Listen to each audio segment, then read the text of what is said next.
Hey Guardians, I just want to let everyone know that I do have both a Twitch and a Twitter, and I'm very active on both. Feel free to come give me a follow on both, links in the description. Hey y'all, fair warning, this was just me reacting to the developer stream they had Bungie had talking about Heresy earlier today, or at least today as of when I record this. I imagine it will be Wednesday by the time this gets uploaded, but I'm pretty well leaving most of this footage raw. It's just, there's a ton to go over here. I don't want to cut up a ton of it. Fair warning, this is a long video. If you just want to have it running in the background, feel free.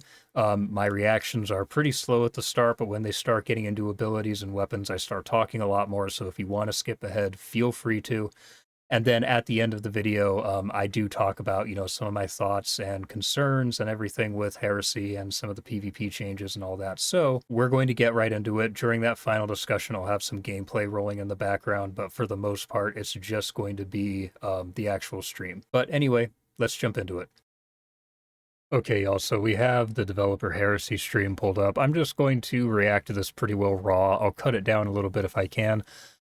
A couple quick things as far as some of the changes coming to PvP, since that's probably going to be the most relevant to people who watch my channel. I do think that they're going to be helpful. I don't know if it's going to be enough. I think the trials changes will help the population, at least in the short term, which is important. It's right now with trials, I think, just important to get people in there. But the main thing is I'm not sure the ability tuning will really be enough to cut down on, the kitchen sink spam. But anyway, just wanted to get that out of the way because I really didn't feel like doing a full video on that article. So we're going to get into this. I skipped forward enough that it should start like right away. We'll just talk about what we see as it comes. I'm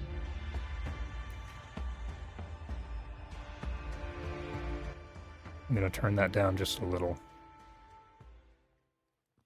Hello, everyone, and welcome. It's good to see y'all again, Guardians. Welcome here to Bungie HQ. We're broadcasting live from beautiful Bellevue, Washington, today with our stream that's going to be talking through some of the awesome stuff you're going to be able to check out just next week when Act 1 of Episode Heresy launches on February 4th. Now, worry not, you're not going to just have to sit here and listen to me. My name's Andy. I work on the... It is so weird to me that Heresy's already here. Like, man, I don't know what it was with Revenant, but it kind of flew by for me at least. Anyway. Social media team here at Bungie, but I've got some amazing colleagues here to go ahead and share some of the finer details of all the cool stuff we're going to be checking out today. So, to not waste any time and show y'all what you came here to see, let's go ahead and introduce everyone so we can get to it. First things first, this gentleman to my left, a brand new addition to our show. Okay, we're not really worried about that. What you do here? Hang on, talk about the one and only most recent. Well, thank Unbled Point Pier, who you are. Roadmap of climactic charity, spread the word. Building, Revenant, shape. This is going, here. So here in just a moment, I think the key art now for this next episode, there's a lot going on here. But Nico, I'll leave it to you. Can you tell us just is that Oryx in the background? That's Oryx. Okay.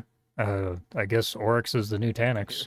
Yeah. So I think the first thing that's probably going to draw a lot of people's eye is that ghostly visage of Oryx peeking over the top there. So Oryx is... I'll just say Oryx is back to some capacity, right? And the Echo has a lot to do with that. So not only are the Guardians jumping through, trying to figure out what exactly is going on in this first act, but they're dealing with this old foe that has been dredged up from the bones of the Dreadnought. Interesting. And I don't want to reveal too much. I am excited to go back to the Dreadnought. The Guardians will be there very soon. But so we're dealing obviously again with the Taken King again in some form.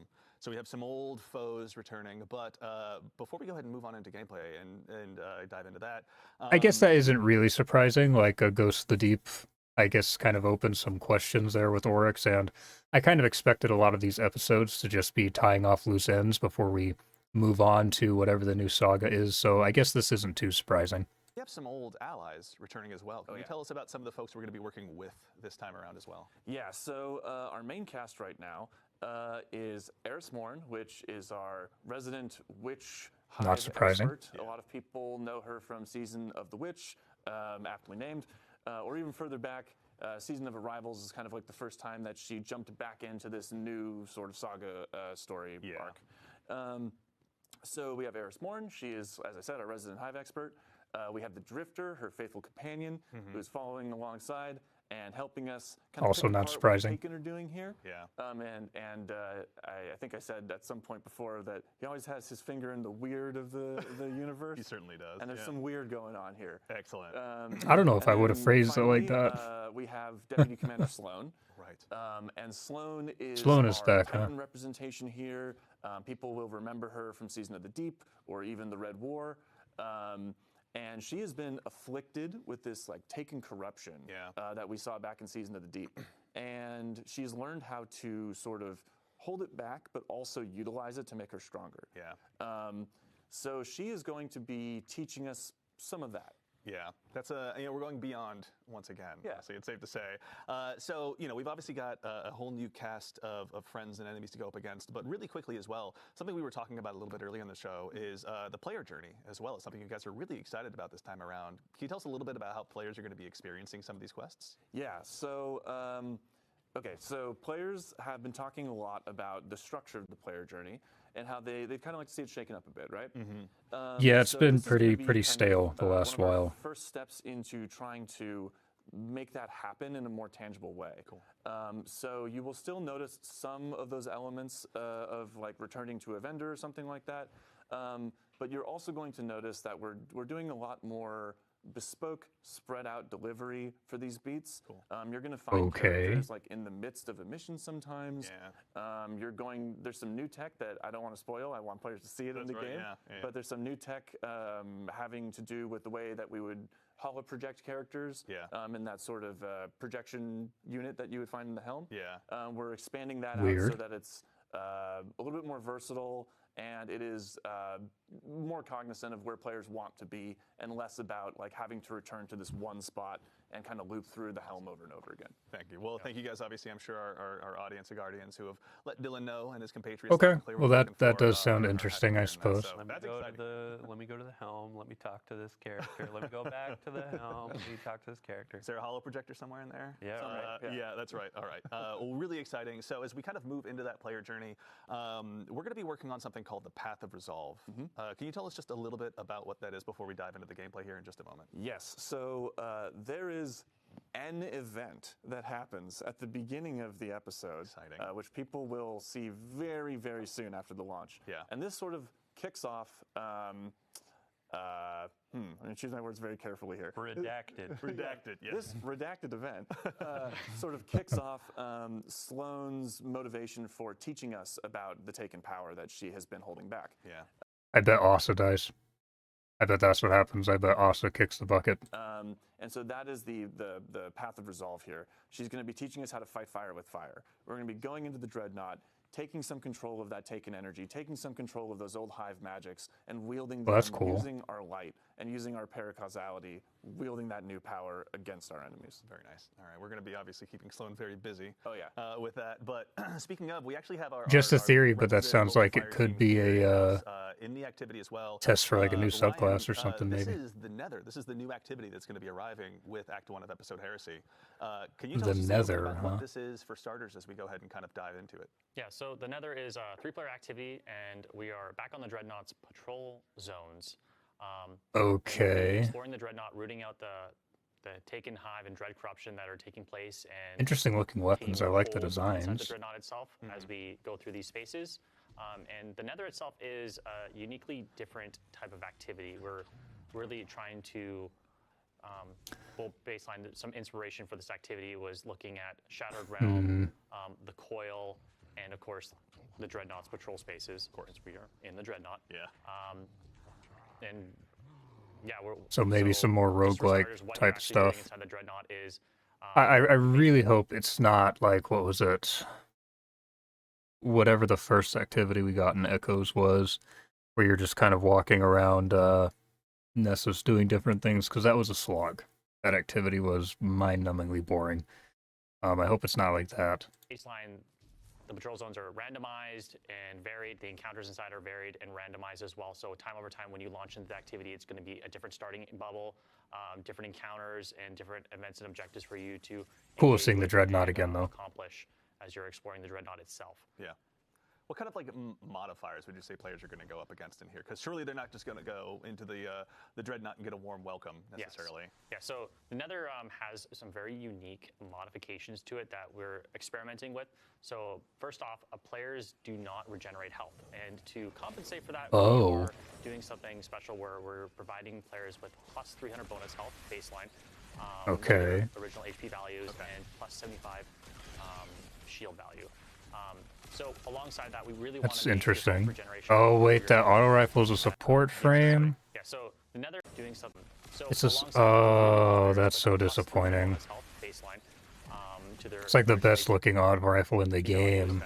It's a fucking support frame. That's unfortunate. So alongside that, we really want to make your health regeneration or your health as like a resource as you're fighting through this, as we are looking at this as a very rogue-lite experience, and we need resources to contend with to make it. I'm okay with that. I like the kind of roguelite stuff they've been experimenting with over the last couple of years. So I don't have a problem with that.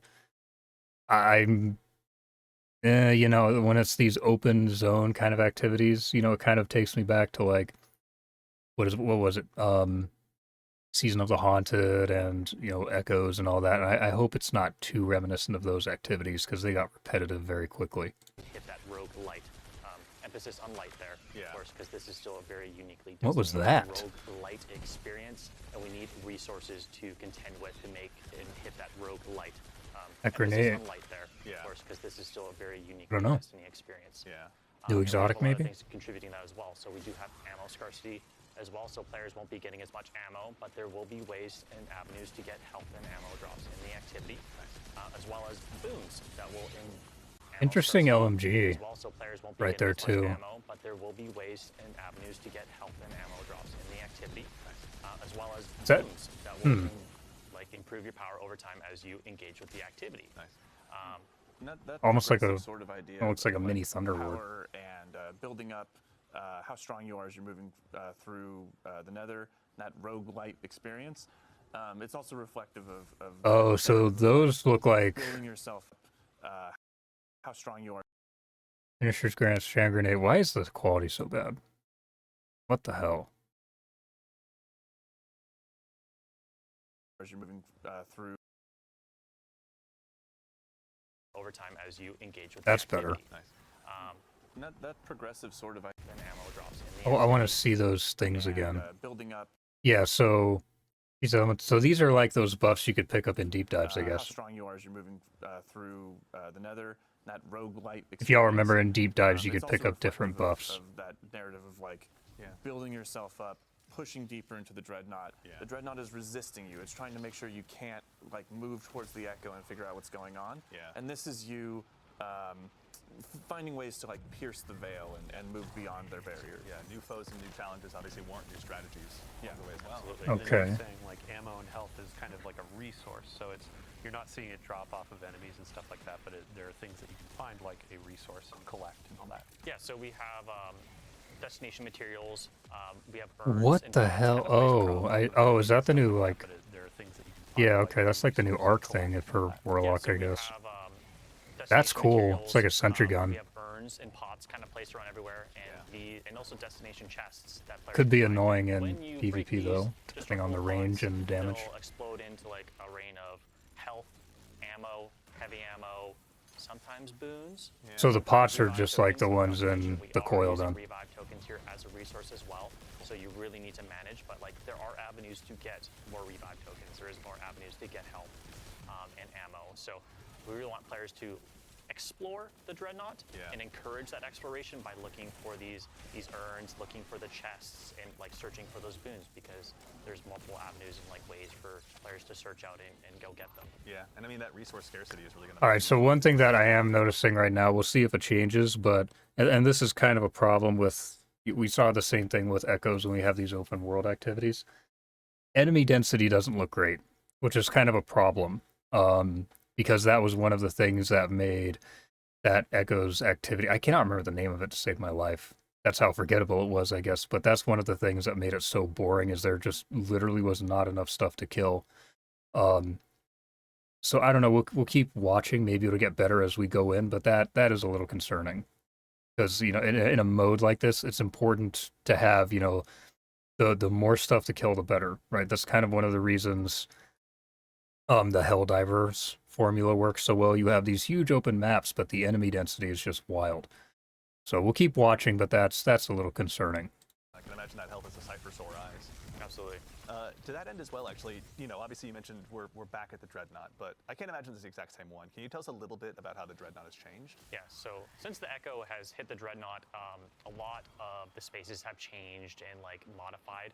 A lot of the skin of the Dreadnought ship has like peeled back, revealing bone and chitin, and showing off new secrets, new pathways. Okay. So you are in familiar spaces if you've played the Dreadnought before, but there is a lot of new, interesting, unique pathways. Things have changed. Things have become abnormal. Oh my God. Oh, There goes our fire team. And that's the last we ever saw of that Guardian ever again. As mysteriously as they arrived, they were gone. Yeah. And we've kind of like, for players who are wanting that explorative aspect, right?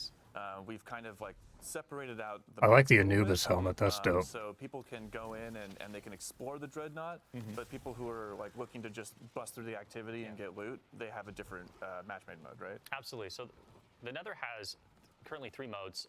So there's the Nether Exploration for those solo type experiences, but they can bring their fire team in as well if they'd like to. And this is more of like that patrol-esque experience that you're looking for. I want to explore at my own like pace. I want to look for secrets. That's cool. So I guess wanna we get just to engage with actually it, like it explore the was in Dreadnought a Space bit. Back in the day. It still is the Nether experience of where you're going from. You're playing through the 3 bubbles and there's escalating difficulty. But we do grant to you in that mode a multitude of revives. So you have a way larger pool of revives, so you can make mistakes. Sure. It's just for those players who want to like explore at their own whim, play at their own pace. And then additionally, there's also I love the modifiers for those environmental players design when they're here. engaging with bosses as a solo player, so they can actually tackle those Arc area denial those GL. hurdles as Okay. they come.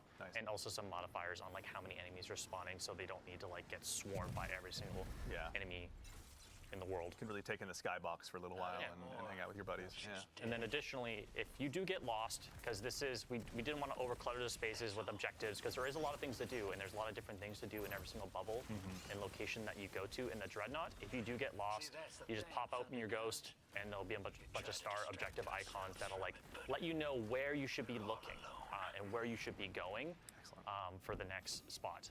Additionally, talking back to those different modes, we do have the match-made mode on advanced baseline difficulty, and then we do have expert as well. Very cool. Okay, so plenty of challenges for the Guardians that want to undertake those.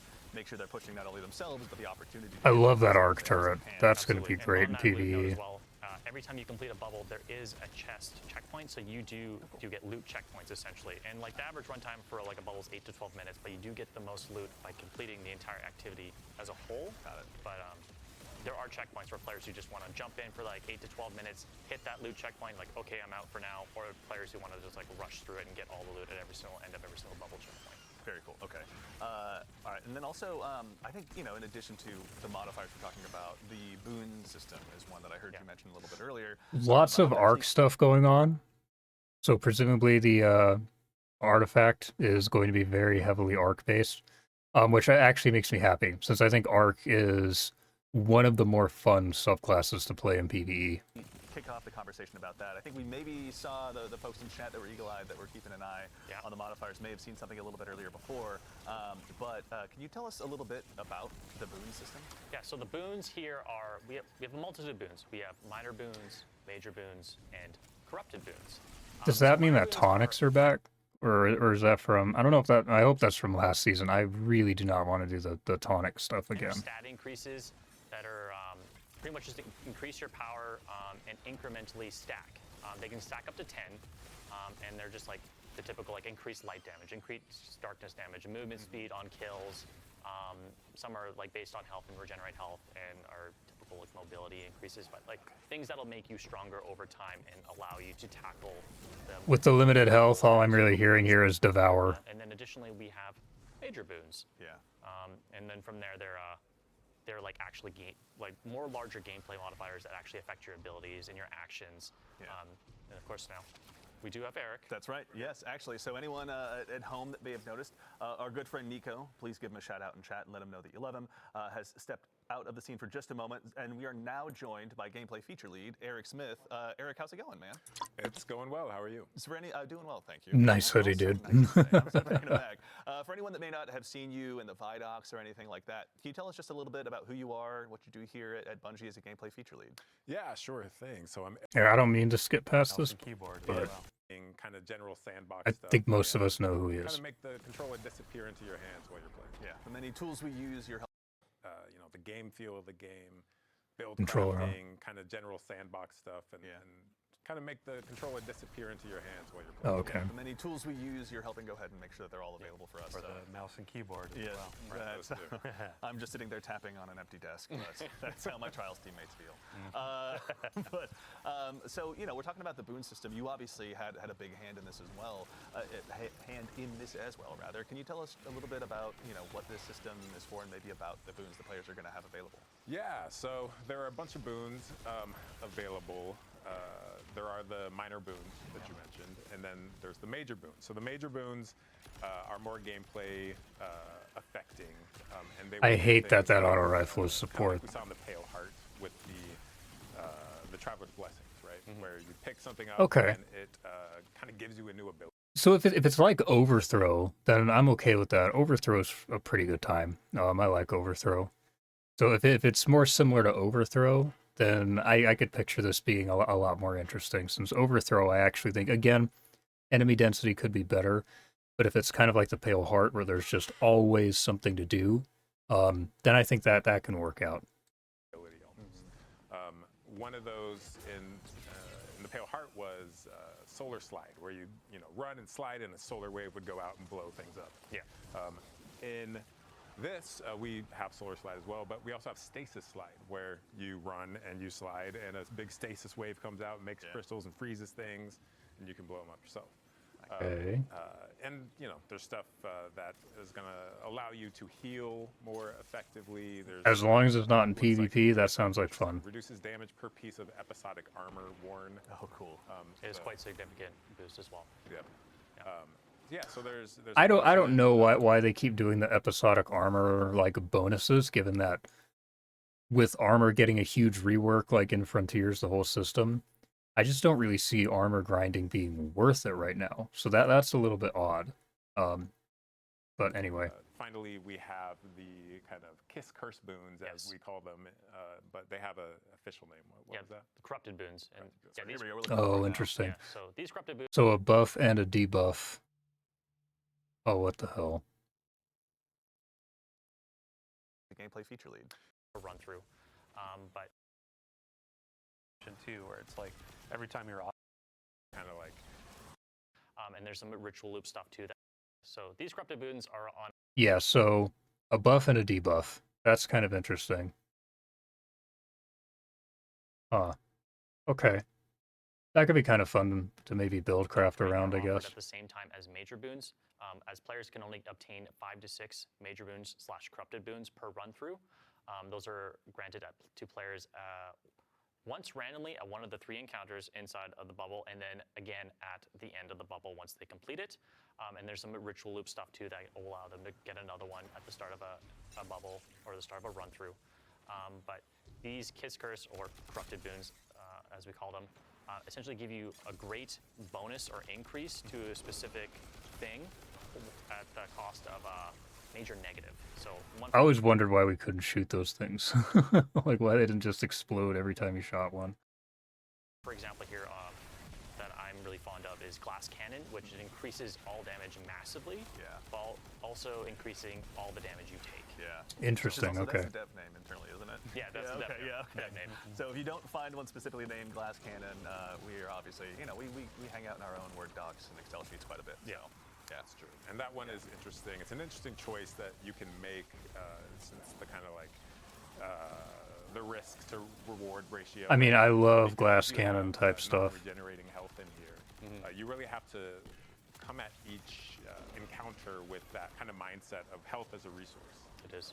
And make sure that, if I take damage from this enemy or that enemy, it has the potential to stick with me unless I can find a healing source. Yeah, really got a fire team option too, where it's like every time you're offered those major boons, your teammates can also choose different ones. So it's like, oh hey, 2 of us are going to do that glass cannon, or that external.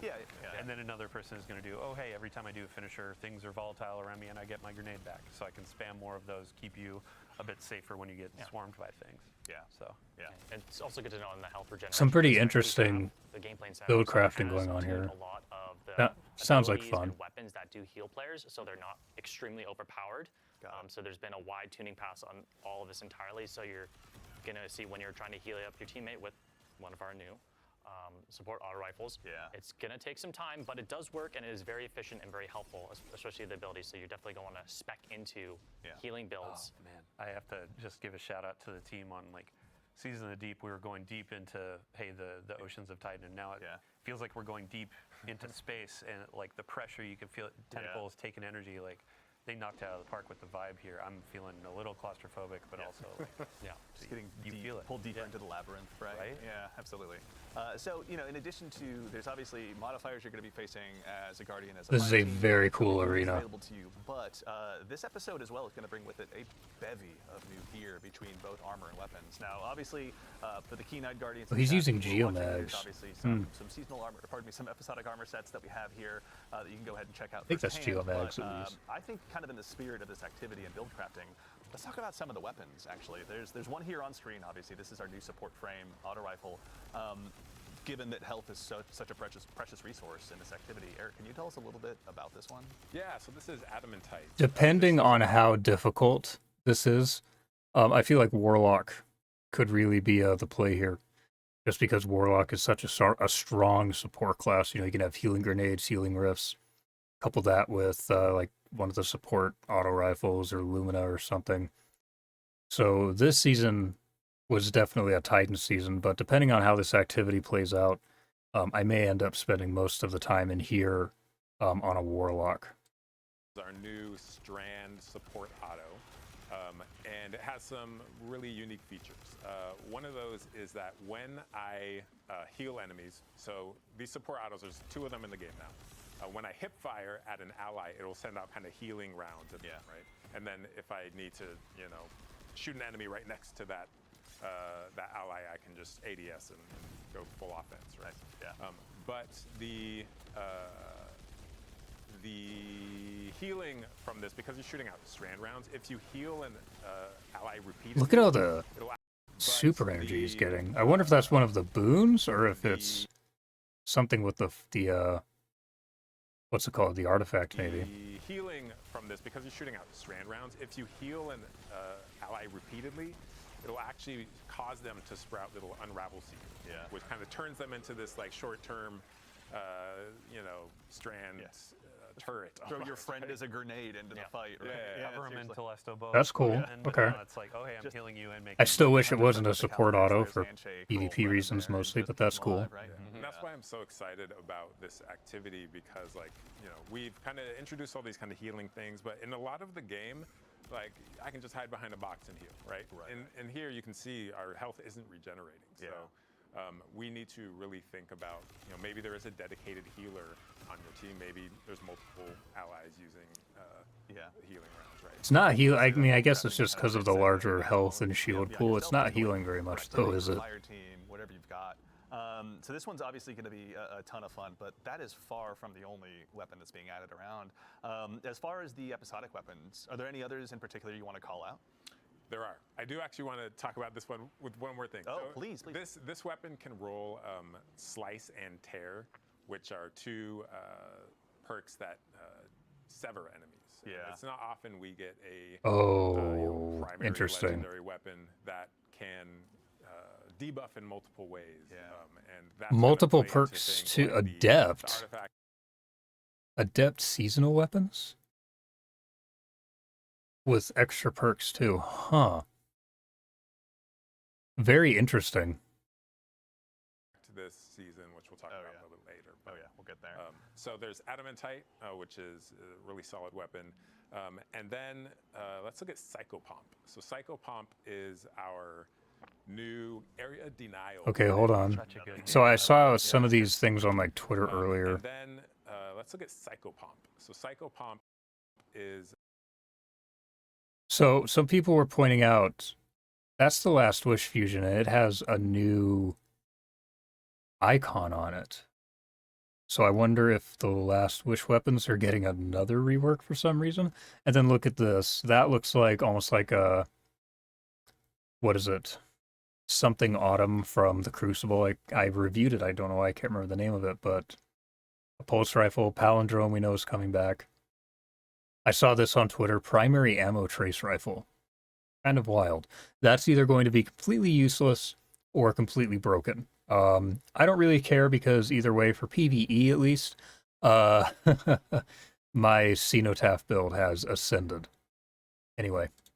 our new area denial grenade launcher. Such a good name. I love it. Yeah. It's just Yeah, so this is, okay, area denial, eddy current.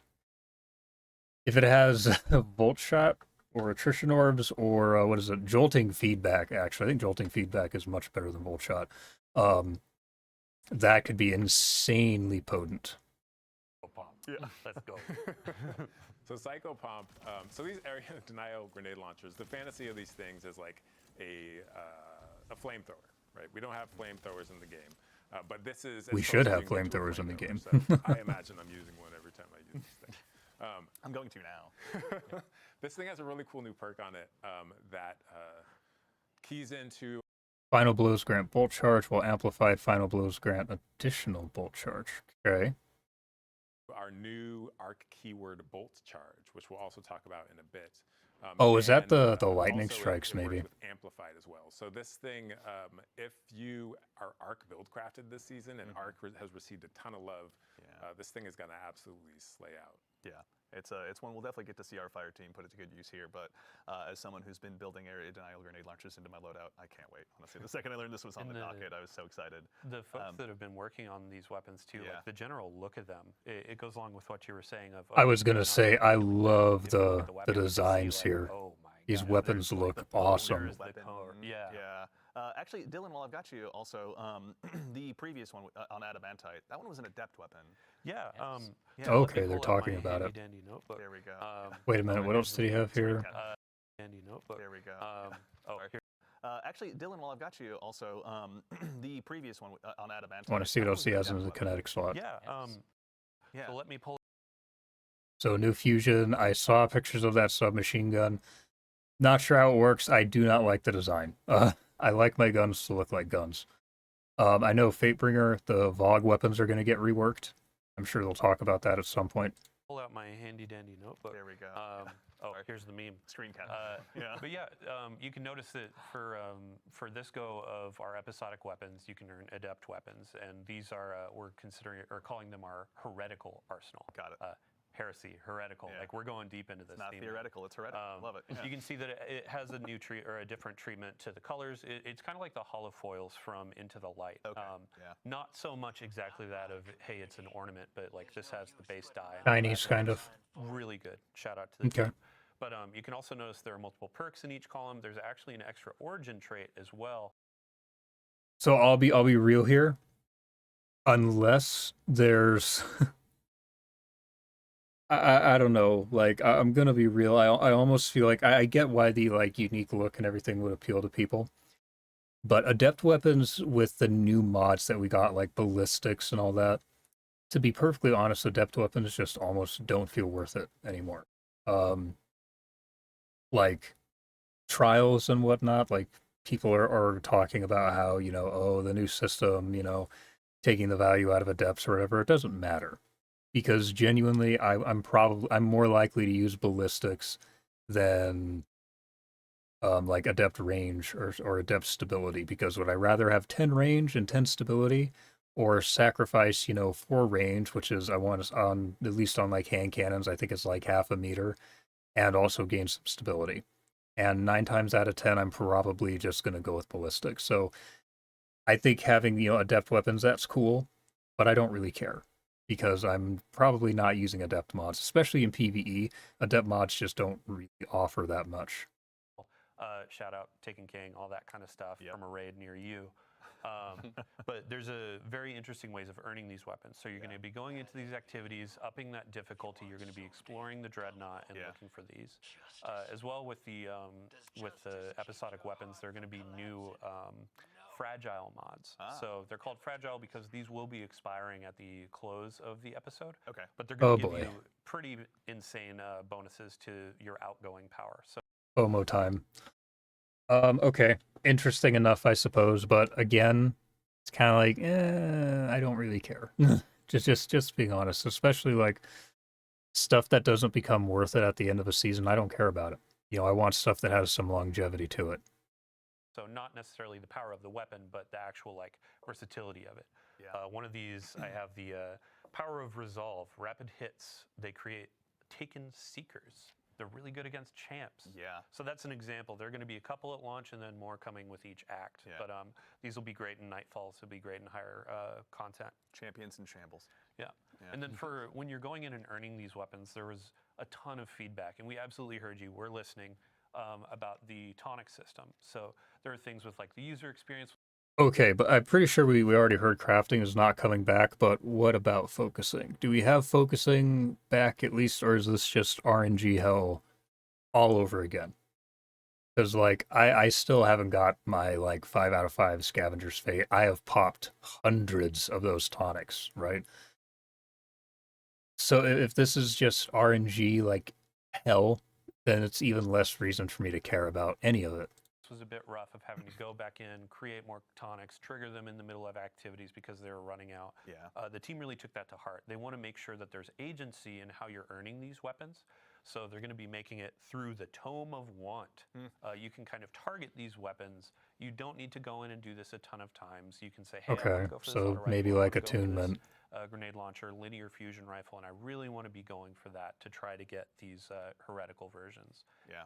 So effectively, like That's I don't something, wanna I say guess. more loot because it's not going to be like, oh hey, you're getting 10 times more. Yeah. But it's going to feel like, oh hey, I have a goal of getting this loot, and now I'm going to go and play the game and get what I'm looking for. Definitely. No, it's super exciting, honestly. Just having those more opportunities to just, you know, break your loadouts out a little bit, find new ways to go ahead and really excel, especially given. This sounds interesting, but, you know, again, unless we have at least focusing, I don't care. I just hope that, you know, if this is just RNG all over again, even if there is focusing and attunement, I really hope none of these weapons are, like look really PvP potent. Because otherwise I don't have much of a choice but to grind them out. But we'll see, I guess. And the challenges we're going to be going up against on the Dreadnought. And with the fragile mods, like it's baking into that exploration. Like you were saying, how do you find them again?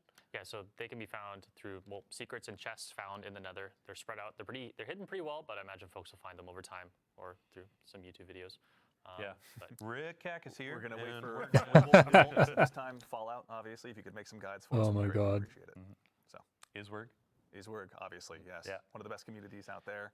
Let's see, anything else? Yeah, I mean, the last keyword I want to throw on there is aspirational. Yeah. Ultimately, we want to have tools that players want to go and find, want to earn, and increase their power. Yeah. So we've got a couple more weapons I definitely want to talk about because we're reprising some as well. But while we have a brief reprieve from combat, I'd love to actually go ahead. I know you mentioned earlier aspects, Eric. Yeah. Let's go ahead and take a look really quickly.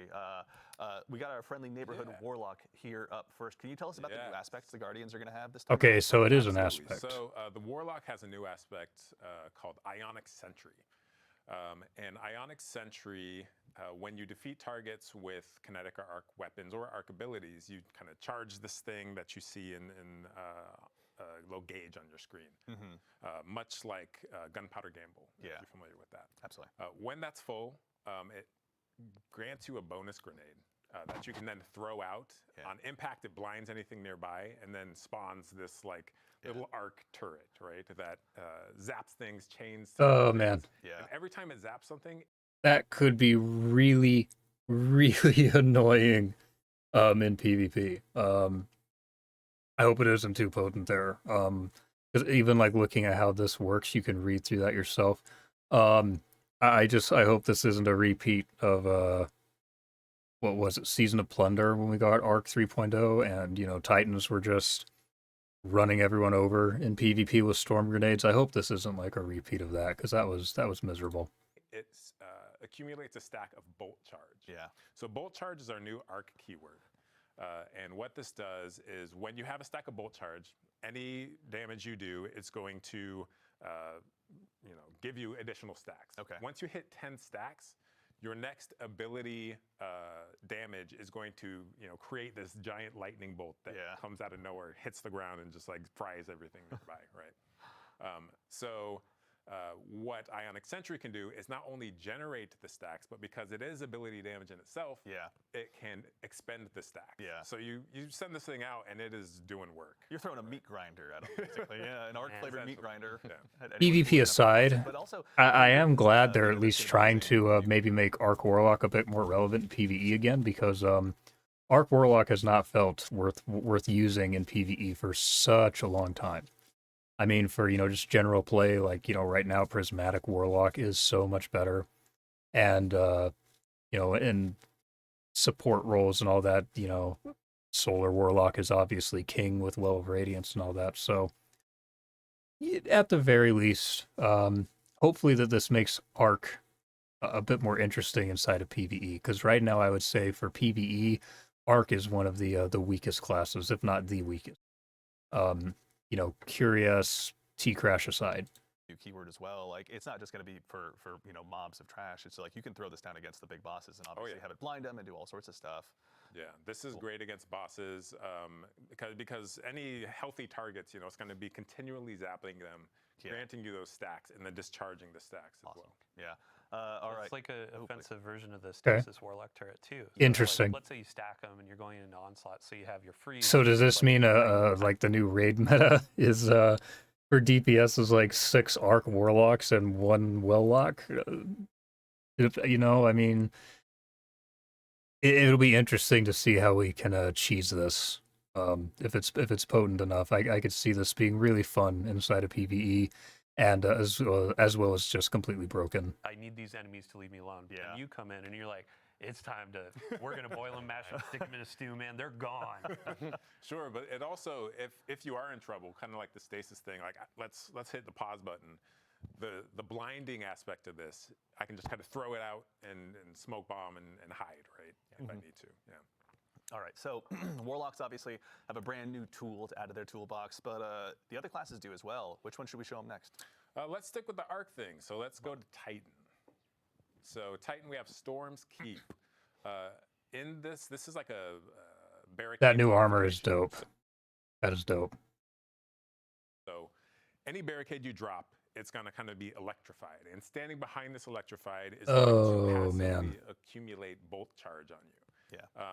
So I drop this on the ground. I start shooting enemies from behind my barricade. Let's say it's a rally barricade. Listen, it sounds great in PvE, but again, I'm looking at the stuff of stuff from a PvP perspective, and every single time, without fail, that every single time Bungie has screwed with the subclasses, something has been broken inside of PvE. And the problem is that it's one thing if something is broken for like a few weeks, but I mean, they're so slow with the PvP balancing that, fixing stuff, doing nerfs, buffs, whatever, it can take months. In some cases, it can take years. Like how long did it take before a Lemon Arc got nerfed? So anytime I see this stuff, I get wary, and especially in like with this in particular. I don't like this any more than I do like Void Overshields. Like barricades inside of PvP already do just so much, just completely for free. They are on-demand cover, and because they, for some godforsaken reason, will damage an opponent that tries to run through it, they can also be used for area denial. So whenever they mess with the subclasses, as a PvP player, it sets off. It makes me more nervous than excited. Just being honest here. Barricade, or like we just reworked Titan's ramparts. The barricade you can shoot through. Oh yeah.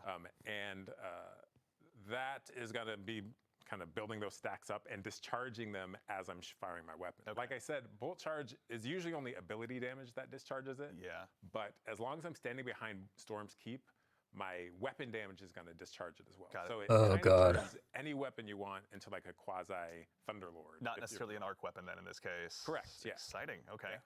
So this one That's- is. I this can one's already see spicy. that being I think, annoying. we're going to see this in a lot of damage phases, and we can play this all we want.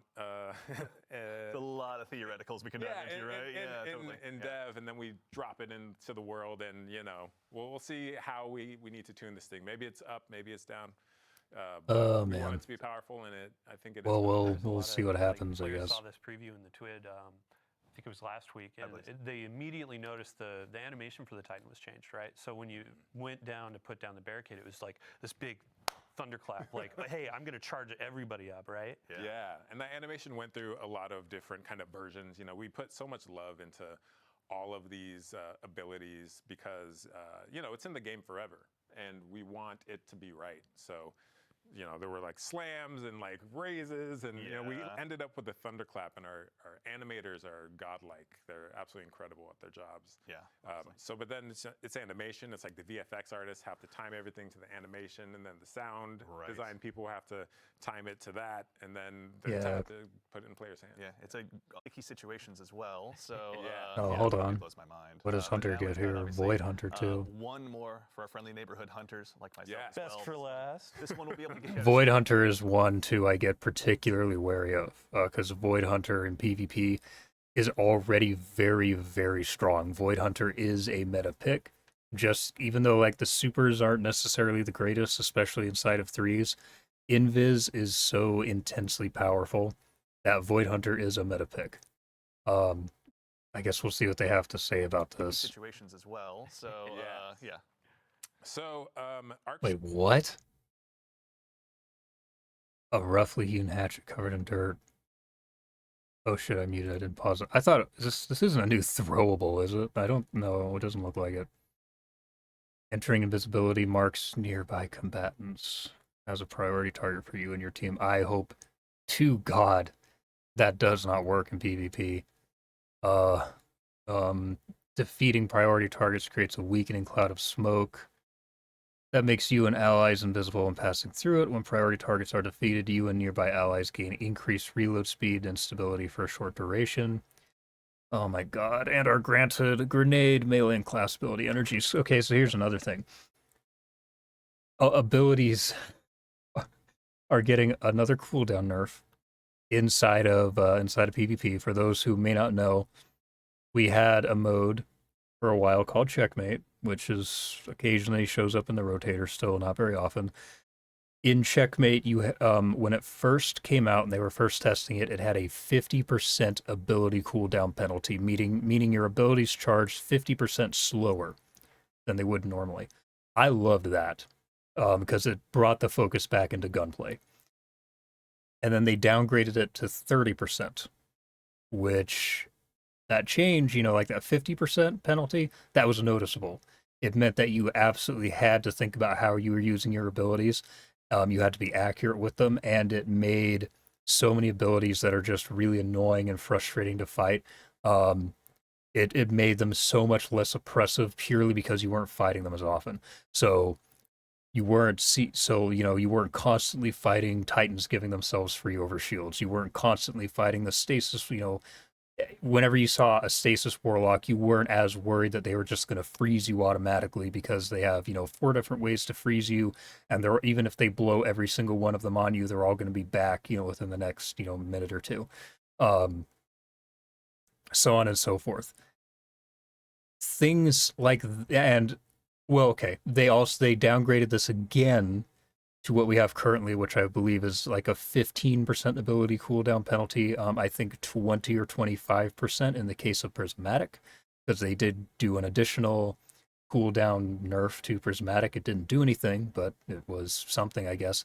And then with the new episode, they are bumping that up by, I can't remember the exact numbers, but it's another 5 to 10%, which, to be perfectly honest, is not going to be noticeable anyway. PvP is pretty well going to still feel the same. You're still going to have your abilities all the time. And stuff like this, right? And are granted grenade, melee, and class ability energy. Stuff like this kind of defeats those sorts of nerfs. I hope this doesn't work in PvP at all. I expect it to, but I hope it doesn't. Anyway. So, yeah. So, Arcstrider already has for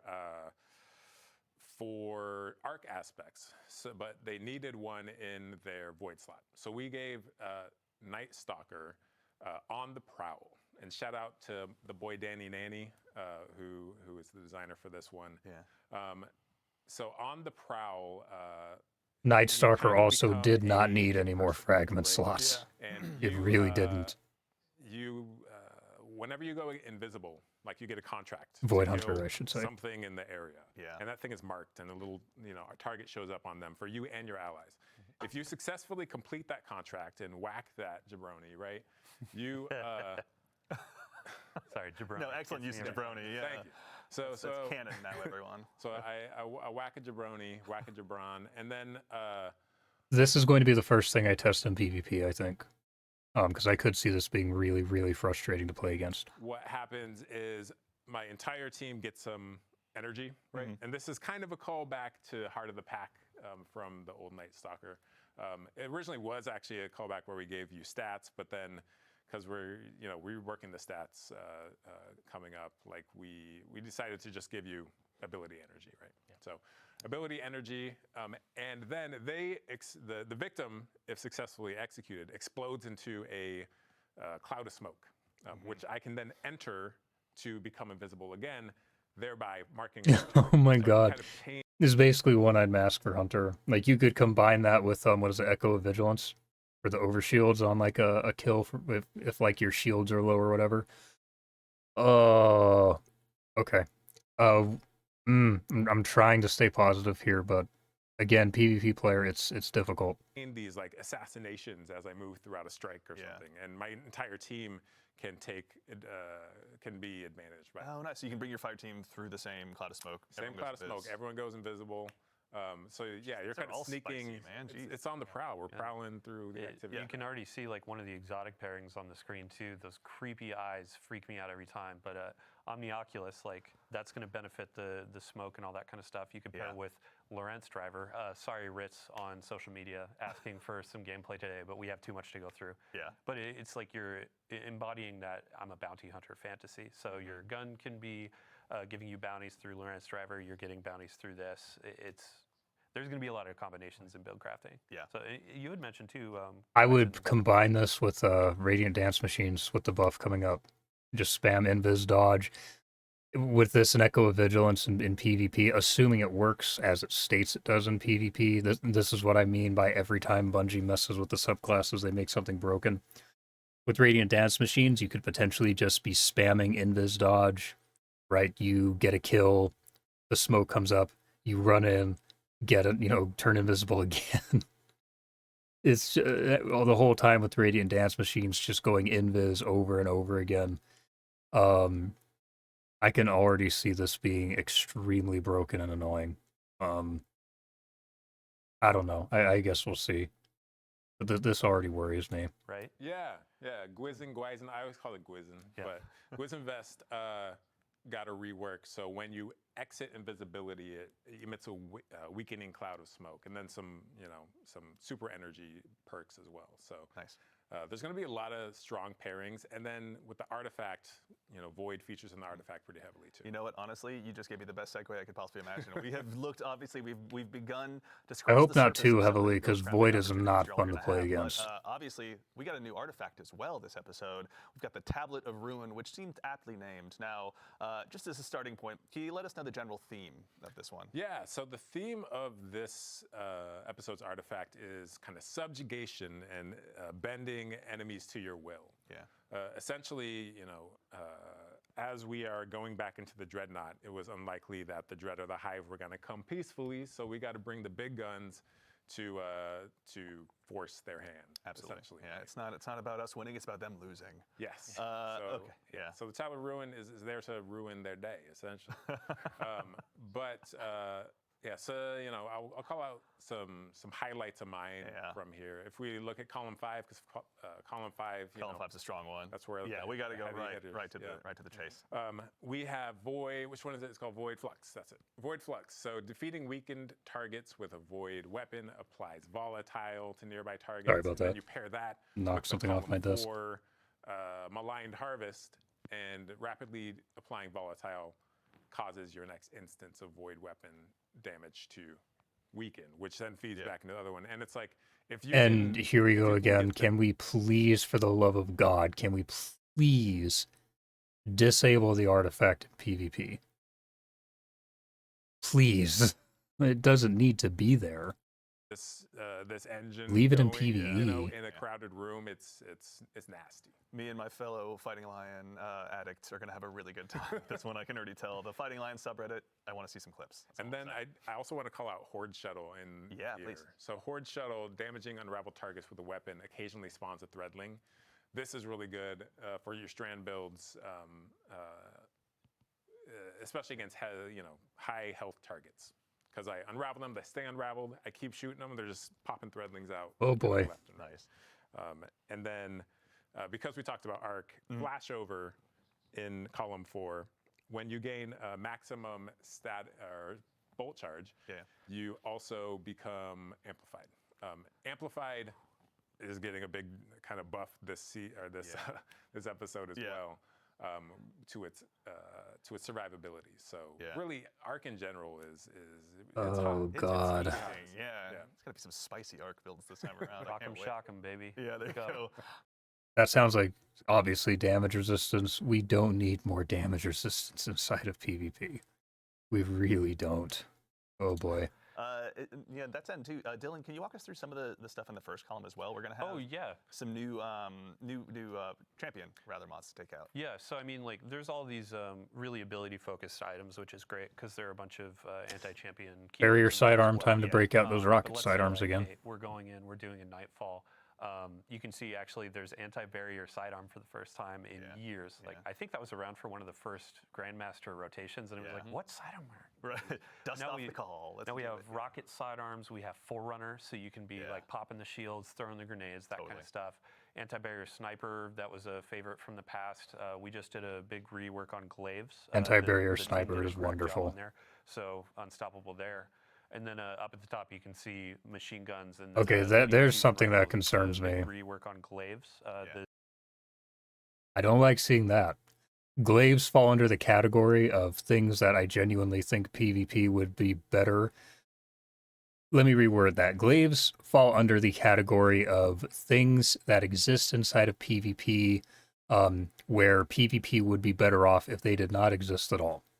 So I really don't like seeing that. That's disheartening. It's already annoying enough fighting, hunters bow swapping with glaives or, ACD Titans with glaives. So the team did a crack job on there. So unstoppable there. And of course, up glaives also got that buff. Glaives did not need a buff, especially not in PvP. They did not need a buff. Not like the one they gave it. Top, you can see machine guns, and then linear fusion rifles and fusion rifles are getting the unstoppable. And then in fifth column, you'll see a perk that players may enjoy of particle It's back. destruction. I'm so Yeah, I excited. saw this on Twitter too. Dealing sustained damage with fusion rifles or linear fusion rifles partially refills the magazine from reserves and grants them bonus damage for a short duration against the target. Vex Mythoclast, I think, could be eating this season. Might be time to break out that old Vice rapid fire LFR again. I don't know. We'll have to see what's the best there. Again, I hope this doesn't work in PvP, or else it sounds like maybe Vex could potentially have target lock. Which, again, please just disable the artifact inside of PvP. It doesn't need to be there. I just got my hands on the Vex Mythoclast finally. Thank you, Malachi. After all this time, honestly, so I have a hunch I'm going to be putting those in the main rotation pretty quickly as You well. don't have Vex yet? Oh yeah. Okay, don't rub it. I didn't What about you? I don't know if I have a Vex. I didn't to even be get it in honest. D1, so it was like such a moment for me. It was like a decade of waiting, right? Yeah. I think there's a reason to go back into Vault of Glass. I mean, we can help him get his. I'm down. I played. Ah, yes, I had heard about this It's too. crazy. Like some raids I have played 5 times and have like 5 the raid exotic, right? And others. Oh, I've played you're the guy where 20 you get it times. on the first run. I mean, that's usually me. am, but not with Vault for some reason. I don't know. Yeah, Matt Noguchi out there, Feast or famine, right? yeah. So go back to Vault, you were saying. Vault of Glass. So there are a bunch of folks where, they want crafting back. They want to do something where they have an end goal. And Vault of Glass is a great opportunity for us to say, hey, you've been going so through Heresy the Vault content, guns are you wanna getting do some craftable. raids, you want to do something else. Like, we're adding weapons to Strikes, Gambit, Crucible. We have a bunch of new weapons and Trials, a new armor set and Trials that you've seen in some of these previews. Yeah. But Vault of Elemental Glass is honing, crafting. obviously. Oh, explosive Chat payload goes is. wild. You can go Oh, get that that's Fatebringer, unfortunate. get it a couple times as a deep sight, craft it, and then you can make that roll that you've always wanted. Yep. What does this do? As Hold you're on. going through Final blows with this weapon grant bonus super energy. When your super expires, this weapon's magazine size is doubled for a long duration and reloads from desert reserve. Wow. Okay. Here's what I am going to say. PvP player again. I would imagine most of the weapons, the rocket, the sniper, and all that will get PvE reworks. I want Fatebringer to be good. I want Time Lost Found Verdict to be good. If Time Lost Found Verdict, what I'm hoping it will get closing time, because we still do not have an aggressive frame shotgun with closing time. And given that aggressive frame's biggest drawback, I would say, outside of their more limited range when compared to precisions, their biggest drawback is they have awful handling. But if Time Lost Found Verdict has closing time, aggressive frames might become a decent choice again inside of PvP. Because while aggressive frames don't have the range of a precision frame, I do find that generally, I feel like they will one-hit kill more consistently than a precision frame. With Fatebringer, I don't know what this does, but this perk alone makes me want it for PvP and PvE. I wish explosive payload wasn't coming back. They need to nerf this until it's unusable inside of PvP. But inside of PvE, it's great. So this looks interesting. Bonus super energy. Intrinsic Thresh certainly doesn't sound bad. Again, I hope this isn't too potent inside of PvP, because once again, one of the great things about that, 50% ability cooldown that we used to have, that quite frankly, I don't think PvP is going to ever feel good again without. One of the nice things about it was, if you wanted that super in a match, you had to work for it, right? You had to take fights, you had to get kills, you had to put in damage, you had to, you had to work for your super. You weren't just going to get one for free.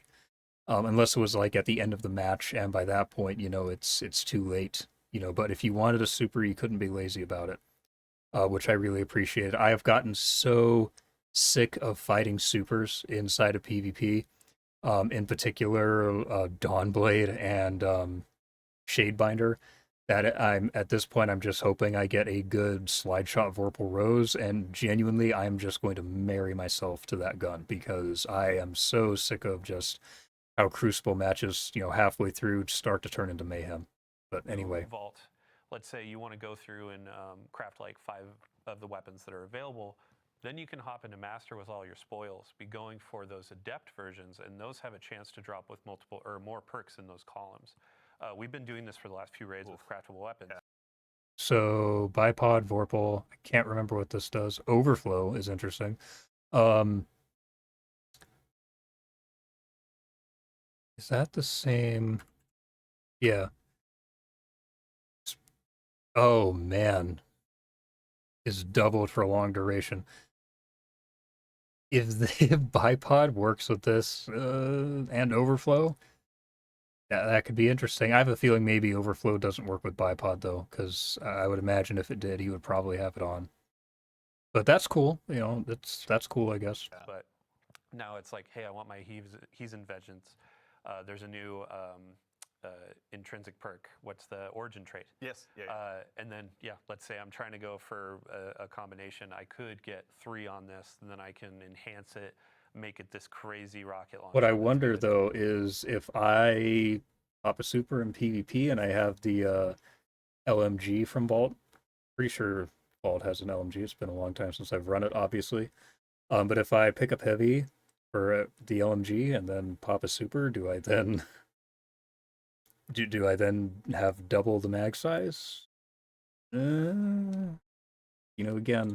And things going that in are and doing worrying. Some really cool stuff. Yep. Yeah. So we've got another weapons. I know I mentioned some reprised ones, but actually, as long as we're hanging out here in the menus, Eric, I'd actually love to put you on the spot again and talk about just some of the exotics that players are going to be able to go ahead and acquire this episode as well.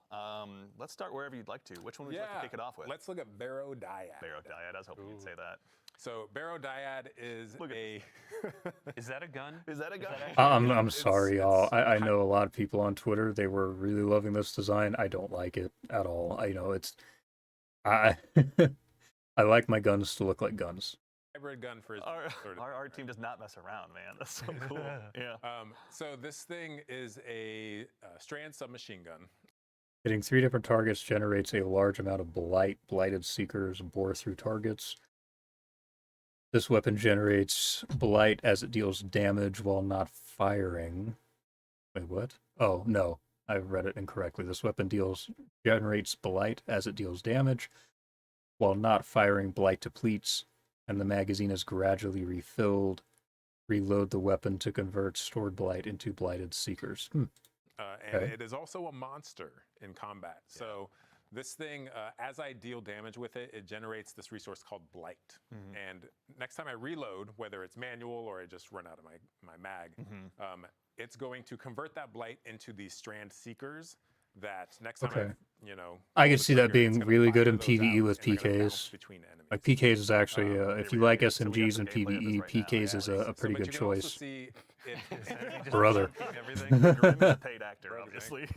Tonight is snow. You can also see that this thing auto reloads over time. So this thing, rumor is it's partially sentient. Yeah. It has its own wants and needs. It wants to kill. Yes. Yeah. And if Interesting. you satisfy it, it's going to reward you. Yeah. So look how fast that ammo comes back. So what you can actually do is play this mini game where you are trying to shoot enemies to build up that blight. And then you can pace yourself to auto reload to build up more blight, and then manually reload to load all those seekers into your mag. In addition, it has this perk where dealing damage to 3 different enemies generates, in a short period of time, generates a large amount of blight. Very nice. Okay, so equal opportunities to go ahead and clear out crowds, but also to just burn down the big bad that might be standing in front of you, or whichever one's foolish enough to do so. So there are going to be player questions immediately of I don't like the design, but it sounds interesting. Weapon of sorrow. When I say the design to it, I just mean how it looks. But I heard another rumor that this thing is a kind of fossilized precursor to a weapon of sorrow. Interesting. Bife is going to have a field day with that. Redacted. One of our top 3 favorite words, redacted. Okay, so this is the one, and we won't spoil how, but players will be earning this one this season. It'll have, catalysts and other intrinsics to earn as well, I assume. This Catalyst, so exotic quests, maybe? You can leave it there. Let's just leave it. I like that. Okay. All right. So obviously, the Barrow Dyad will be one that will be getting added to a lot of loadouts across the entire Sol system. But that's not the only one we're going to be taking a look at today. Yeah. Let's also look at our new exotic trace rifle Lodestar. Yeah, I heard about this. We'll be getting players via the season pass. This is the first primary. I am pretty excited to try this. So cool. And so excited. So in hipfire, this thing behaves like the trace rifle you know and love. But when you ADS with it, it's closer to a pulse rifle, actually. Okay. When you ADS, your standard pulse rifle has this kind of cadence where it's prop, prop, prop. There's these kind of spaces in between the rounds coming out. But this thing is more the steady, EDM beat. Here we go. Yeah, so players are seeing it now. Yeah. Yeah, we're womp, womp, womp, womp. Yeah, that's right. Yeah. And it's nonstop until you run out of ammo, right? So we got burst sidearms, Interesting. burst hand cannons, your pulse rifles, and now we got a burst trace rifle. I love this kind of stuff, man. Yeah, so outside of this unique firing behavior, as I deal damage with it, you can see down in the bottom left corner we have arc alignment. And what that's doing is charging the coils of the weapon. Once it's fully charged, if I press and hold to auto reload, or sorry, special reload. Oh, right. As I hip fire, I jolt anything I hit. Yeah. So the Interesting. jolt is a debuff, right? So you can kind of charge this thing up, auto reload to go into the other fire mode, and then kind of sweep the beam across a bunch of enemies, jolt them all, and then paintbrush of death this thing. And then the final perk this thing has is when ADS, any time you defeat a arc debuffed enemy, they explode into a blinding explosion. So it's this loop where I can charge it up, I jolt enemies. Yeah. King's Fall environments there. Enemies with the ADS shot, which explodes and damages more enemies, which charges it up. And it's the loop continues. Honestly, This thing has, I think, a really high skill ceiling. And this is just this one weapons loop. There's obviously all the different artifact mods. There's all the new aspects. There's the new gear we're gonna have available to us through the Dreadnought. Theory crafters, update your spreadsheets. The time has begun. You can. There's some big brain combos you can pull off. Yeah, and I will be counting on stealing all of them. All right, so we also, really quickly before we move on, we have some new armor as well with Trials. Dylan, can you briefly tell us a little bit as well about the new updates to Trials and the new armor? Oh, for sure, yeah. So I mean, we'll still have Heresy gameplay on here, but as I was saying, like, once you're kind of like, oh, hey, I've been playing that for a bit, I want to go play my core rituals, like Nightfalls, Crucible, that kind of stuff. If I want the endgame PvP experience, Trials is getting kind of a rework. It's mostly focused around the light. To the pain, interesting. Yeah, okay, so I don't really care that much about the Trials rework. I'm not really a Trials lover. Here's what bothers me about Trials. Trials should not. I would prefer if Trials was just a loot mode. Trials should not be the end game for PvP. High level comp should be. So that is one complaint I'm just gonna say I have very briefly. Lighthouse experience. So the main goal, big shout out to Mercules on the team that's been working on this for a while, and then Test and everybody too. But what is a Trials experience when it's not flawless or bust? Right. What is something where, as a lesser skilled player, somebody that just wants to go in and play some like elimination, get in, get some rewards, and then also visit the Lighthouse and see our friend Saint. So ultimately, it's framed more around streaks. So you don't need that flawless 7 games in a row ticket to go up to the Lighthouse. Now it's more, oh, hey, I won 2 games in a row, lost a couple, but ultimately got 7 over time. Now I can go to the Lighthouse, open that chest, and then get some cool rewards. So we had a big, an emphasis on big article go out about Crucible. There's some comp changes, there's a bunch of matchmaking stuff, but also Trials is our main game. Or main focus for that. And you can see the armor that you get on there. I like the Egyptian theme. That's cool looking. A couple times a week through challenges or opening the chest. But we're going to that kind of Osirian, that Egyptian theme again. And these text shaders great. It's one of those pieces where, okay, I'm going to be spending a couple weeks in here to fizzle. Oh my gosh, don't carry me, teach me. But even just don't go up against me while you're out there. If you could do me a solid, that'd be great. Even if you're not high skill, it's like you can earn these armor pieces. The cool cosmetic bit is like, oh hey, as a high skill player, I still want that representation of what Flawless used to encapsulate. So if you hit a 5, a 6, a 7 win streak and go open that chest, you're unlocking different glows. You're getting different cosmetics like ships, ghosts, the sparrow. Or a farming time. Right? That's right. And then afterwards, how long of a streak can you go on? We're going to have a new emblem tracker where it's like, oh man, I went on a 25 win streak in Trials. I'm kind of hot right now. And then Said Andy never. Andy saying, hey, Dylan, you want to play Discord? And I'm like, sorry, I'm a bit too busy. It's all right. We get it. You're a big deal. But I'm not no, a big thank deal. you, honestly, in the interest of being busy.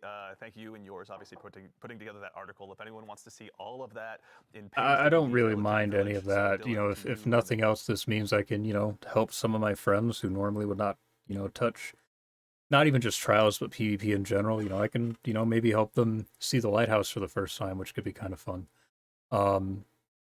But, again, like, comp should be the high-level comp. That should be the end game of PvP, right? The ranked mode in any shooter, PvP mode in a shooter that, high-level ranked should be the end game. So I don't really care that much about Trials, just being honest. Thank you a ton for getting all that information together. I know we have one more topic to move on to, but I'm realizing in my notes I didn't quite get to speak to the reprised weapons. Let's call out a couple before we move on. Pally obviously is one of them. There's one in particular I'm actually pretty excited about. It's the return of probably one of my favorite pulse rifles. I've been watching a lot of TikTok. Our friend Epic Defender out there is running Fighting Lion. And, Cold Denial.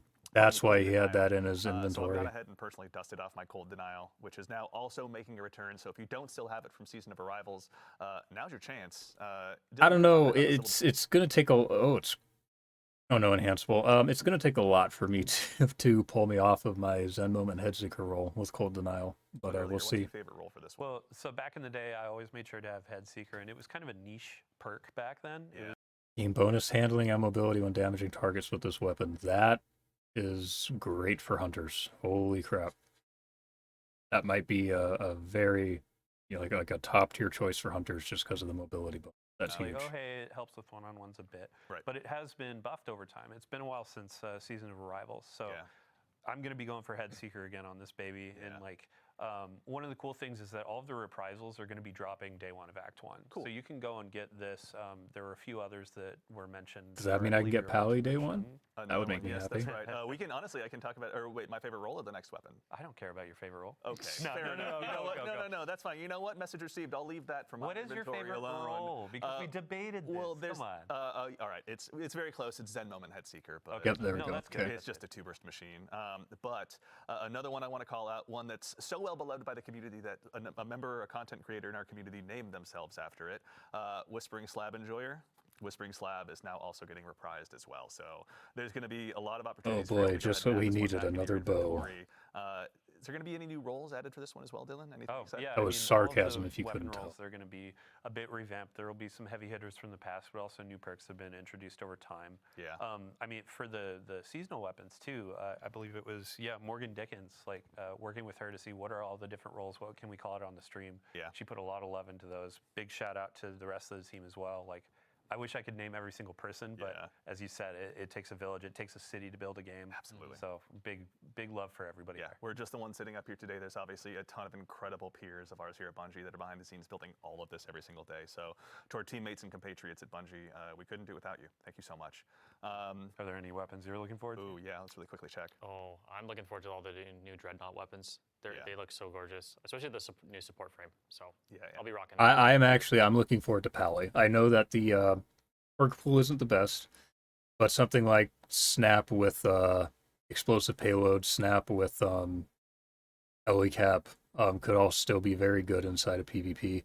I'm more excited for Pally than Exalted Truth, mainly because even though Exalted Truth has a much better perk pool for PvP, Pally just feels so much better than Exalted Truth. Like, just the feeling every time you pull the trigger on Pally, it just is a much better feeling weapon. So I'm much more interested in Pally. The other thing too is Pally's getting Mag Howl, as I recall. So Snapshot Mag Howl is one combo I really want, because the only other hand cannon that we've seen Mag Howl on has been, well, hand cannons I should say, would be Not Forgotten and Luna's Howl. Both of which feel awful on mouse and keyboard, but Pally feels great on mouse and keyboard. And Mag Howl is a very strong perk, and so on a more normal hand cannon, I'm actually really excited to see how that feels. That's going to be one of the first rolls that I go for. Because remember, if with 2 stacks of Mag Howl you can 2-tap, that might make Pally a very good choice if you're just trying to slay out. And I think even just 1 stack of Mag Howl, I want to say, can 1 crit 2 body, something like that. So still, I'm still more interested in Pally than I am Exalted Truth. My run-throughs another, just like watching our playtesters run through the final bubble there, they were struggling and they need some healing. Yeah. So I'll be rocking that, healing my teammates. You're a better man than I am. Yeah. But we already knew that, obviously. Eric, any one last one that you want to call out before we move on? That Whispering Slab is just so sexy, man. Isn't it? Like, honestly, it's what a just distinctive bow. Like, how do you It not is. love it? It's just like a big flat thing with a string. It's like, I don't know. You know it means pain when you see it, honestly. It's true. Yeah, absolutely. Do you shoot arrows from it, or do you just take it and hit people with it? Dealer's choice, obviously. Depends whether or not you're a Titan. All right, so we obviously have talked through a lot of stuff today, but there is plenty more for you to go ahead and dive into when Heresy launches next week on February 4th. But before we go ahead and obviously conclude the show, we've got a couple more announcements to talk through, including our next dungeon race.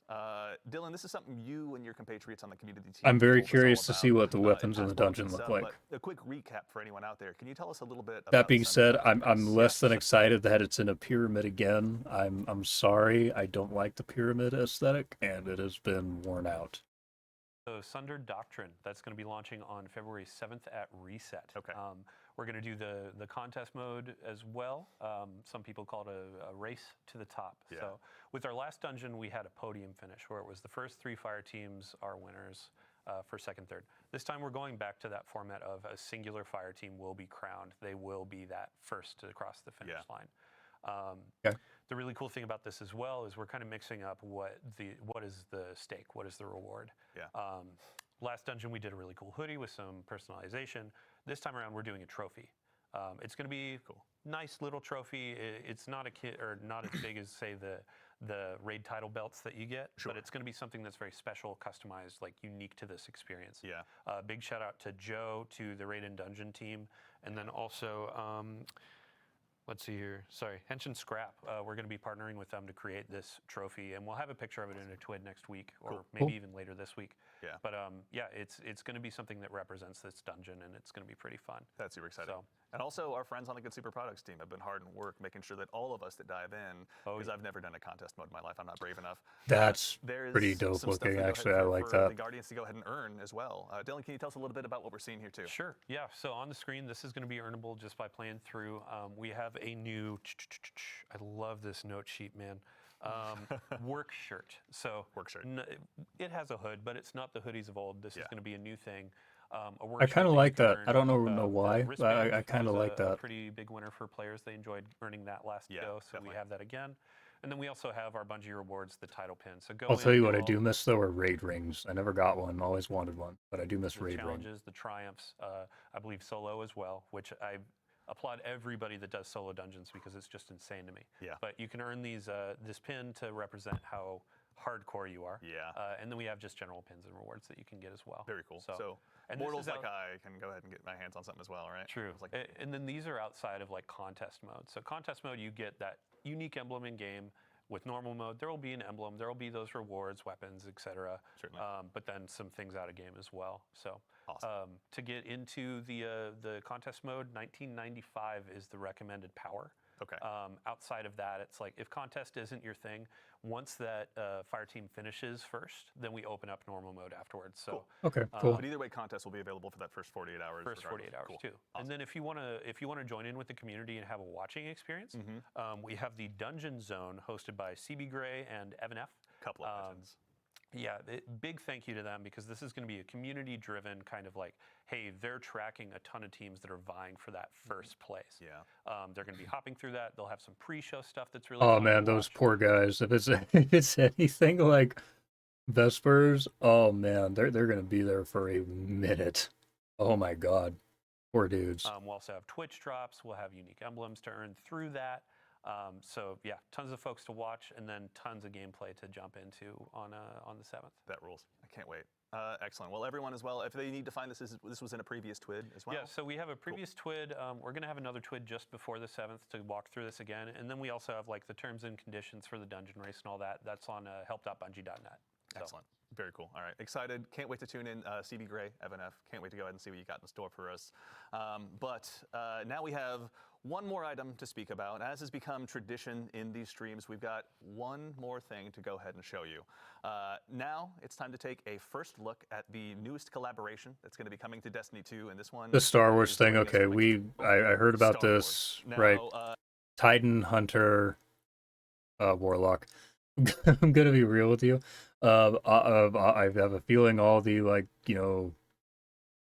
Buzz Lightyear clone meme Titans are gonna probably turn to the Stormtrooper one. This is one of those things where if I swear to God I see someone with PKs and a Stormtrooper kit, I'm just gonna assume they're on a Zim. It's nothing personal. It's just a measure of caution. Today, we're going to be taking a look at the new Star Wars-inspired armor sets that are going to be joining Destiny, and I say there's no time quite like the present.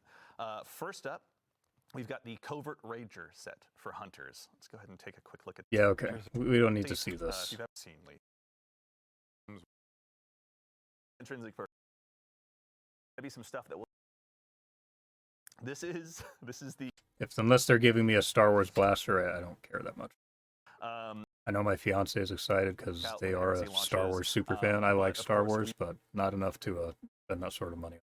Be remiss if we didn't take a chance, for starters, to give huge thanks to our friends here at Bungie. I will say yet again, people have heard me talk about this on stream, and in the video I did with Cammy a while ago.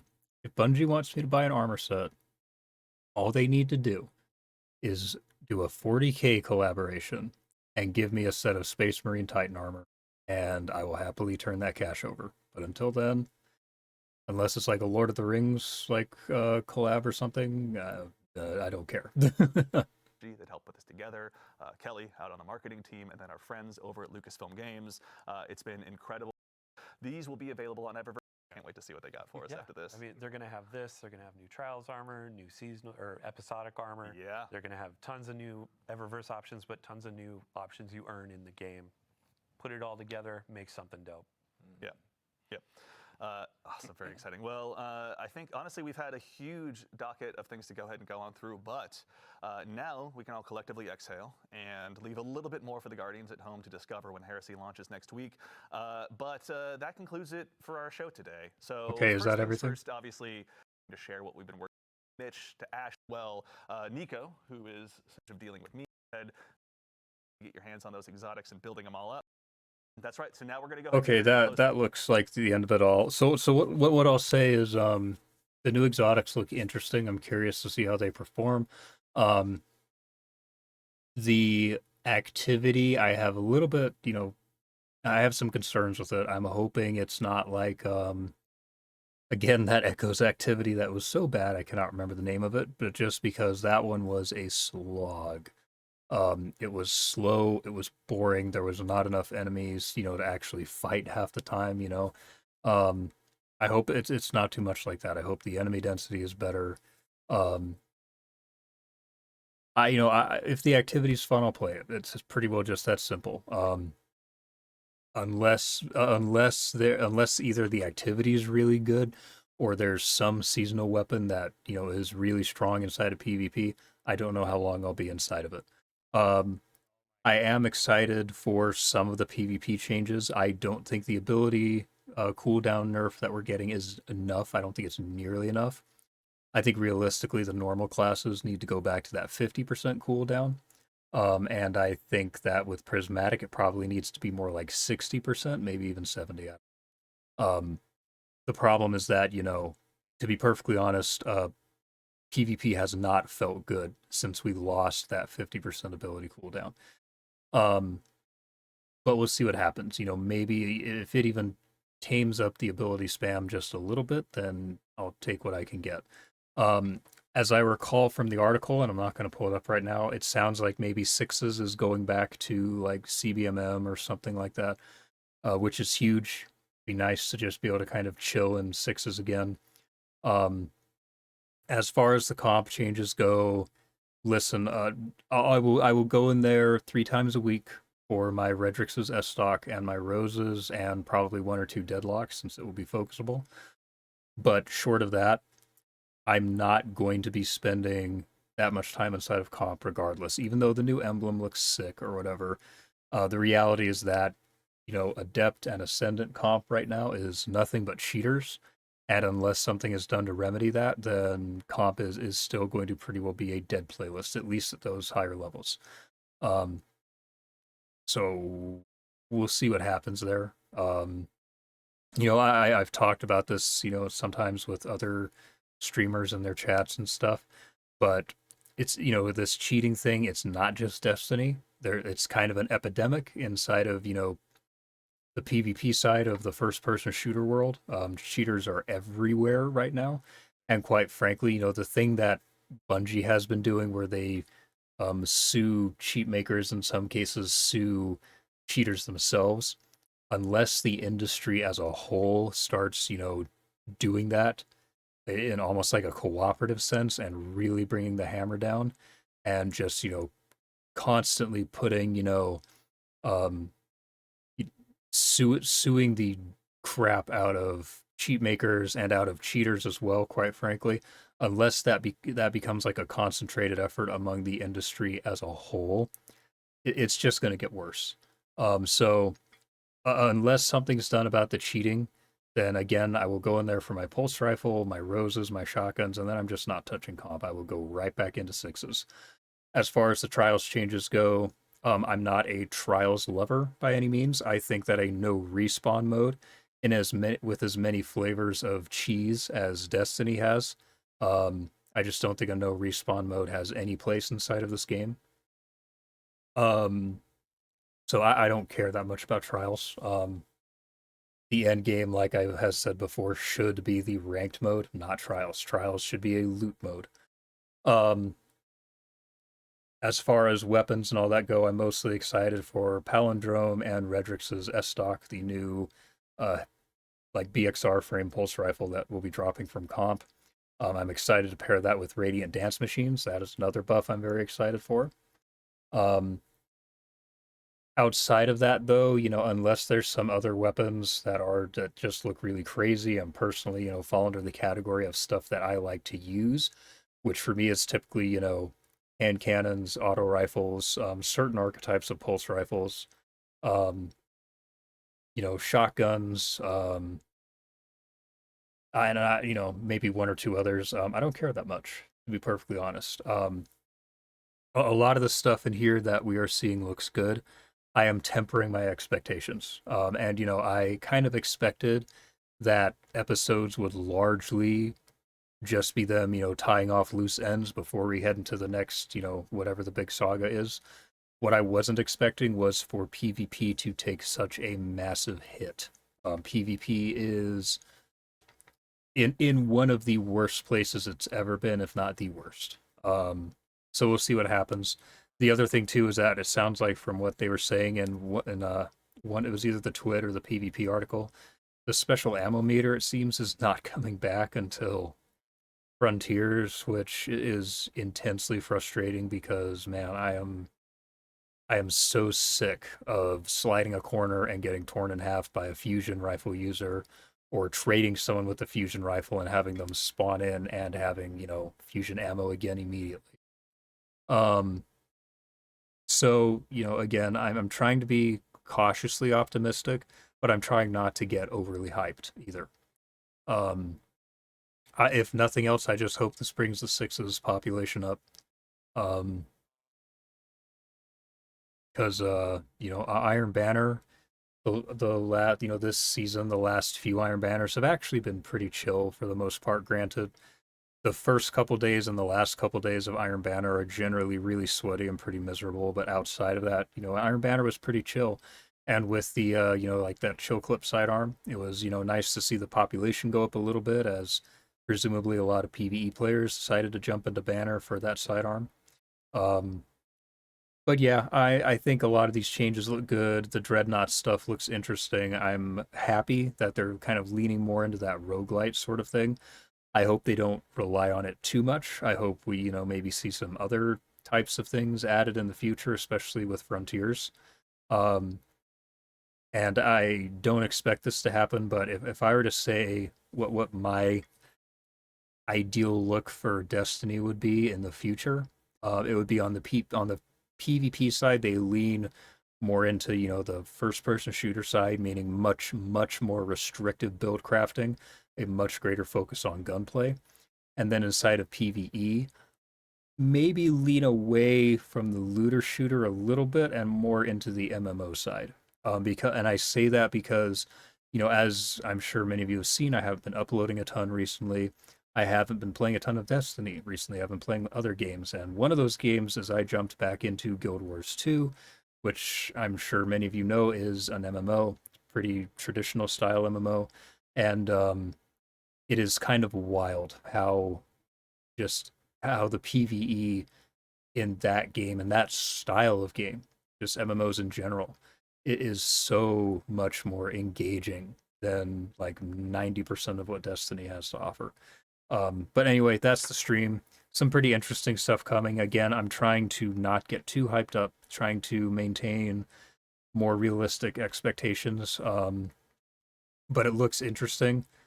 At this point, I think the determining factor for me will be how good Frontiers looks when we start, learning about this new kind of format and saga that Bungie's going into with Destiny. I think that will kind of be the determining factor of if Destiny continues to be a game that I dedicate a ton of time to or not. So I hope we start hearing some more stuff about Frontiers in the relatively near future. But anyway, you all know the deal. Couple quick notes. I will, of course, be streaming when Heresy drops. With sixes going back into CBMM, that's a motivation to go back in there and maybe try some more meme builds. So, we might stream some of that. I will be streaming pretty much all day come Tuesday with Heresy. I don't know exactly how much we'll get through. Obviously, we'll try out all the new seasonal stuff. We'll get our comp placement matches done so that we can get our hands on an S stock. Hopefully, we always get that static roll the first week of comp. I hope it's at least a decent one, a usable one. And then the other thing is I'm looking at, and I don't know exactly how to do this because I don't want to necessarily do anything as complex as, say, like a GoFundMe. But I'm looking at trying to see if I can find a link or something where, maybe people can make some donations, mainly because part of the reason I haven't been doing a lot of content is my PC is really starting to show its age. And unfortunately, right now, I cannot afford to just go out and buy a new PC.